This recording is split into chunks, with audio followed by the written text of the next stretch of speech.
Hi friends, என் சின்ன பையனுக்கு marriage வச்சுருக்கனால மாப்பிள்ளைக்கு நலுங்கு வைக்கலாம் அப்படின்னு ரெடி பண்ணியாச்சுங்க. 2 பக்கமும் குத்து விளக்கு ஏற்றி ஸ்வீட்டு வச்சு தேங்காய் பழம் வாழைப்பழம் எல்லாமே வச்சுட்டு பன்னீர் பூ ஆசீர்வாதம் பண்ணுறதுக்கு எல்லாம் எடுத்து வச்சு கலையரிசி கையால் ஃபஸ்ட்டு ஸ்டார்ட் பண்ணி வைக்கட்டும்னு சொல்லி கலையரிசி கடைன்னு சுற்றி சந்தன பொட்டை வச்சு டிஸ்ட்டு எல்லாம் கழிச்சாச்சுங்க.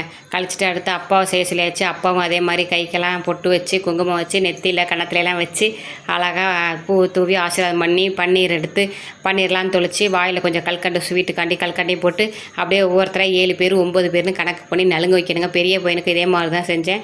அதே மாதிரி சின்ன பையனுக்கும் செய்வோம் அப்படின்னு சொல்லிட்டு சொன்னாச்சு. சில பேர் அங்கே பெரிய பாப்பா பையன் மற்றவங்களாம் விருந்தாடி வந்திருந்தவங்களாம் வந்து வீடியோவில் வரமாட்டோம் அப்படின்னு சொன்னதுனால நம்ம மட்டும் எப்போதும் ரெகுலராக வர்றவங்க மட்டும் நலுங்கு வச்சதை மட்டும் வீடியோ எடுத்து போடலாம்னு சொல்லிட்டு அதை மட்டும் வச்சு எடுத்தாச்சு. பையனுக்கு நலுங்கு வச்சாச்சு. கல்யாணத்துக்காக ஒவ்வொரு வேலையும் அப்படி ரெடியாக நடந்துகிட்ருக்கு. நலுங்கு வச்சு முடிச்சுட்டு டிஸ்ட்ரியும் கழிச்சாச்சு. டிஸ்ட்ரி கழிச்சு வாசலில் கொண்டு கலையரிசியமாக ஊற்றி விட்டு வந்துட்டாங்க. அடுத்த வீடியோவில் அடுத்து என்ன செய்கிறோன்னு பார்க்கலாம்.